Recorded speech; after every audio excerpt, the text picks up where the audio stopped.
Hello friends, आप सभी का स्वागत है आपके अपने यूट्यूब चैनल स्टडी आले पर। अब जो है हम देखेंगे आज जीके का आधुनिक इतिहास भाग 3। जैसा कि मैंने इतिहास के 2 पार्ट करवा दिया, आप लोग उनको देख लीजिएगा। और एग्ज़ाम की भी नोटिफिकेशन आ गया, जैसे कि यूपी पुलिस की तैयारी कर लीजिए क्योंकि बहुत सारी वैकेंसी आ गई है उसके लिए। चलिए अब हम यहाँ के प्रश्न शुरू करते हैं। तो पहला प्रश्न है, लाहौर षड्यंत्र मुकदमे के परिणाम स्वरूप फांसी हुई थी। तो लाहौर षड्यंत्र मुकदमे किसके किसका होता है? भगत सिंह, राजगुरु और सुखदेव, 3 लोगों को एक साथ फांसी दी जाती है। फिर देखते हैं, मतलब फांसी के लिए परिणाम सुनाया जाता है। कांग्रेस पर अनुनय विनय तथा विरोध की राजनीति का आरोप किसने लगाया था? तो बाल गंगाधर तिलक यानी बीजी तिलक जी ने। चलिए हम आगे देखेंगे प्रश्न कि मुस्लिम लीग एवं भारतीय राष्ट्रीय कांग्रेस के बीच गतिरोध को दूर करने के लिए सीआर फार्मूला बनाया गया था। तो किसने बनाया है? राजगोपालाचारी ने। 1907 में मुस्लिम लीग का वार्षिक अधिवेशन हुआ था। कहाँ हुआ था? तो कराची में हुआ था। कराची अभी वर्तमान में कहाँ पर है? तो कराची पाकिस्तान में है। चलिए हम आगे देखेंगे कि 31 दिसंबर 1928 को दिल्ली में हुए सर्वदलीय मुस्लिम सम्मेलन की अध्यक्षता की गई थी। तो किसने किया था इसकी अध्यक्षता? तो आगा खान ने। अब मुस्लिम लीग का वह अधिवेशन जिसमें M.A. जिन्ना ने अपना 14 सूत्रीय प्रस्ताव रखा था। तो कब रखा था? तो 1932 में 14 सूत्रीय प्रस्ताव रखा गया था। अब हम आगे देखेंगे कि मुस्लिम लीग के किस अधिवेशन में 2 राष्ट्र के सिद्धांत का प्रतिपादन हुआ? लाहौर अधिवेशन 1940। कब हुआ था? तो लाहौर अधिवेशन 1940 में। फिर देखेंगे 1940 में मुस्लिम लीग के अधिवेशन में पाकिस्तान के सृजन का प्रस्ताव रखा था। तो किसने? खलीक उज्जमा ने। आगे देखेंगे कि वह तिथि जब मुस्लिम लीग ने पाकिस्तान दिवस मनाया, कब मनाया था? तो 23 मार्च 1943 में। 43 में वह तिथि मुस्लिम लीग ने सीधी कार्यवाही दिवस हेतु सुनिश्चित की थी। वह तिथि कौन सी है जिस दिन मुस्लिम लीग ने सीधी कार्यवाही शुरू की थी? तो 16 अगस्त 1946 में। आगे देखेंगे कि अंग्रेजों द्वारा दिल्ली की राजधानी बनाया गया, तो किस सन में बनाई गई थी? 1911 में। ये इंपॉर्टेंट हो जाता है, याद रख लीजिए आप लोग। यूपी पीएससी आरओ या यूपी पीसीएस प्रीलिम्स और आने वाली यूपीपी वैकेंसियों के लिए ये क्लास बहुत ही इम्पोर्टेंट है। मेरे चैनल को भी सब्सक्राइब कर लीजिए जिससे सभी क्लासों की नोटिफिकेशन मिलती रहे। चलिए आगे देखेंगे कि बंगाल का एकीकरण कब संपन्न हुआ? तो 1912 में संपन्न हुआ। भारतीय राष्ट्रीय कांग्रेस का वह अधिवेशन जिसमें बाल गंगाधर तिलक ने कहा था कि स्वराज मेरा जन्म सिद्ध अधिकार है, मैं इसे लेकर रहूंगा। तो ये लखनऊ अधिवेशन 1916 में। देखिए एक ही वन लाइनर में कितने ज़्यादा क्वेश्चन हो रहे हैं, एक ही लाइन में कितने क्वेश्चन कवर हो रहे हैं और कम समय में भी। आगे देखेंगे कि 1916 में मुस्लिम लीग और कांग्रेस के बीच समझौता कराया। तो किसने? बाल गंगाधर तिलक ने कराया था। उग्रवादी तथा उदारवादियों के पुनर्मिलन प्रक्रिया में प्रमुख शिल्पी था। तो कौन था? एनी बेसेंट थी। दिसंबर 1916 में इंडियन नेशनल कांग्रेस तथा इंडियन मुस्लिम लीग ने एक ही समय में अधिवेशन आयोजित किए लखनऊ में। कहाँ आयोजित किए थे? तो लखनऊ में आयोजित किए थे। इंडियन होम रूल सोसाइटी स्थापित हुई थी। कहाँ स्थापित? 1905 में लंदन में श्यामजी कृष्ण वर्मा द्वारा। देखिए यहाँ से 3 क्वेश्चन तो सीधे सीधे बन रहे हैं, वन लाइनर से 3 क्वेश्चन आराम से बन जाएंगे। आगे देखेंगे कि बाल गंगाधर तिलक को लोकमान्य विशेषण दिया था, यानी लोकमान्य की उपाधि किसने दी थी? तो होम रूल आंदोलन के समय इनको लोकमान्य कहा गया। आगे देखेंगे कि national liberation federation of India अस्तित्व में आया था। कब अस्तित्व में आया? जब कांग्रेस में नरमपंथियों तथा उग्रवादियों में मतभेद के कारण जो है ये अस्तित्व में आया था। वल्लभ भाई पटेल को सरदार की उपाधि दी गई थी। तो किसने दिया था ये उपाधि? तो वारदोली की महिलाओं ने। किसने दिया था? तो वारदोली की महिलाओं ने दिया था। आगे देखेंगे कि रविन्द्रनाथ टैगोर को अंग्रेजी सरकार ने सर की उपाधि 1915 में दी थी। यानी कि जो रविन्द्रनाथ टैगोर है, इनको सर की उपाधि किसने दिया था? अंग्रेजों ने। कब दी थी? तो 1915 में दी थी, जिससे उन्होंने जलियांवाला बाग नरसंहार के बाद लौटा दिया था।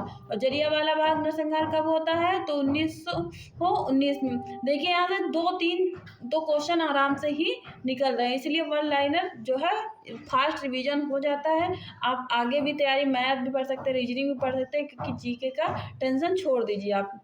हम बस एक मेरी क्लास 8 बजे वाली देख लीजिए, रात 8 बजे वाली बस। क्रांतिकारी नेता कलकत्ता के क्रूर पुलिस कमिश्नर चार्ल्स डेगार्ड की हत्या का प्रयास किया था। तो किसने? गोपीनाथ साहा ने किया था। किसने हत्या का प्रयास किया था? गोपीनाथ साहा ने। खादी को स्वतंत्रता की वर्दी किसने कहा है? तो महात्मा गांधी। जैसा कि आप लोग जानते हैं कि महात्मा गांधी खादी को जो है भारत के कुटीर उद्योग में शामिल करने में आगे थे, जिससे सभी लोगों को रोजगार मिलता रहे।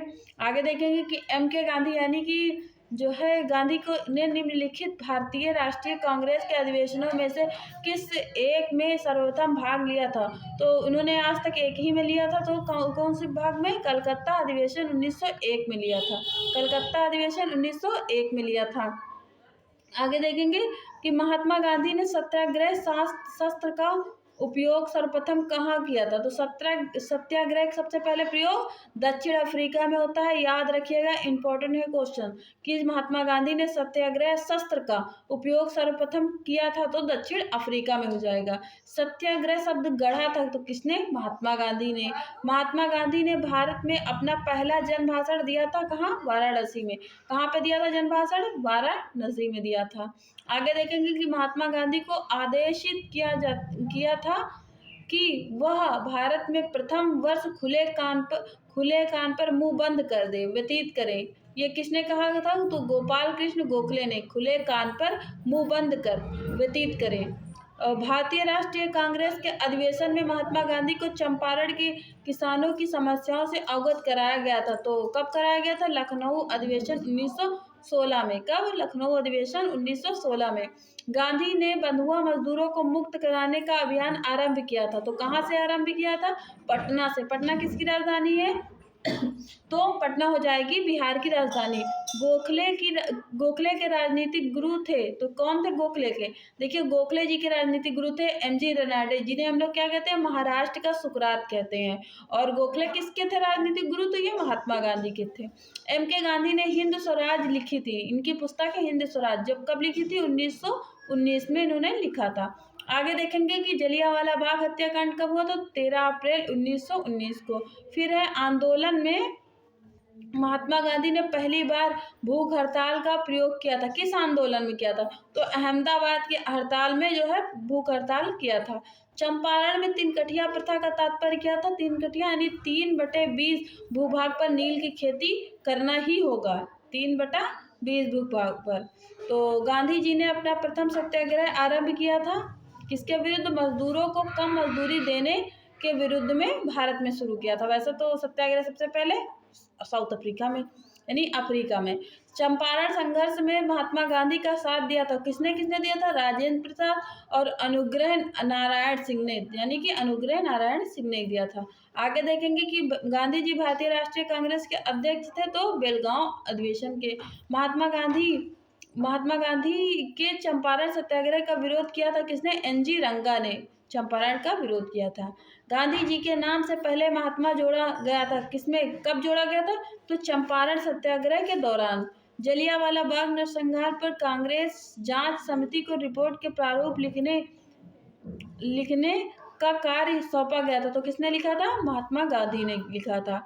अब हम आगे देखेंगे कि गांधी जी के राम राज्य के युगल सिद्धांत थे सत्य और अहिंसा। क्या था? सत्य अहिंसा ही इनके युगल सिद्धांत थे कि सत्य और अहिंसा पर काम करेंगे।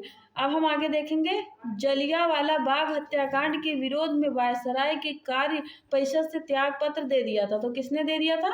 सर शंकर नायर ने। किसने? सर शंकर नायर ने। इन्होंने भी त्याग पत्र दे दिया था। याद रखिएगा, क्योंकि यूपी आरओ में ऐसे क्वेश्चन बनते हैं। दक्षिण अफ्रीका में रहने की अवधि में महात्मा गांधी जी ने जिस पत्रिका का प्रकाशन किया था उसका नाम था इंडियन ओपिनियन। क्या नाम था? Indian opinion. इंडियन ओपिनियन, बार बार बोल देती हूँ जिससे आप लोगों को याद हो जाए एक बार में ही। वे दो नेता जिन्होंने भारत में दौरा कर सामाजिक उत्थान का कार्य किया, तो गांधी जी और तिलक, गांधी जी और तिलक। वह विदेशी पत्रकार जिसने दरअसल सॉल्ट वर्क्स पर सत्याग्रह के बारे में समाचार दिए, तो वेब मिलर। कौन था? Web Miller. कौन था? Web Miller. प्रसिद्ध दांडी मार्च कब से शुरू हुआ था? तो 12 मार्च 1930 से। हम आगे देखेंगे कि आगे है नमक सत्याग्रह। नमक सत्याग्रह गांधी जी के गिरफ्तार हो जाने के बाद आंदोलन के नेता के रूप में उनका स्थान हुआ, तो अब्बास तैयब जी। किसका हुआ था? अब्बास तैयब जी। महात्मा गांधी धरसरणा नामक गोदाम पर कांग्रेस कार्यकर्ताओं के धावे के समय कहाँ थे? तो यरवदा जेल में। कहाँ थे? यरवदा जेल में। याद रखिएगा फ्रेंड्स। वह आंदोलन जिसमें भाग लेने के लिए आचार्य विनोबा भावे प्रथम बार गिरफ्तार हुए, तो सविनय अवज्ञा में। किसने? सविनय अवज्ञा आंदोलन में। शक्ति के विरुद्ध अधिकार की इस लड़ाई में मैं विश्वासी सहानुभूति चाहता हूँ। यह कथन किसका है? तो गांधी की दांडी यात्रा में दी गया था, गांधी जी की है। और कब दिया था? तो दांडी यात्रा में। देखिए कथन भी इम्पोर्टेंट है, कथन भी याद रखिए। आगे देखेंगे कि वह प्रांत जिसमें सत्याग्रहियों की संख्या महात्मा गांधी के दांडी कूच में सर्वाधिक थी, तो कहाँ है वह स्थान? तो गुजरात में। महात्मा गांधी ने दांडी यात्रा किस आदर्श वाक्य के साथ आरंभ की थी? अंत तक लड़ो। क्या था? अंत तक लड़ो। अंत तक लड़ो। याद रखिए।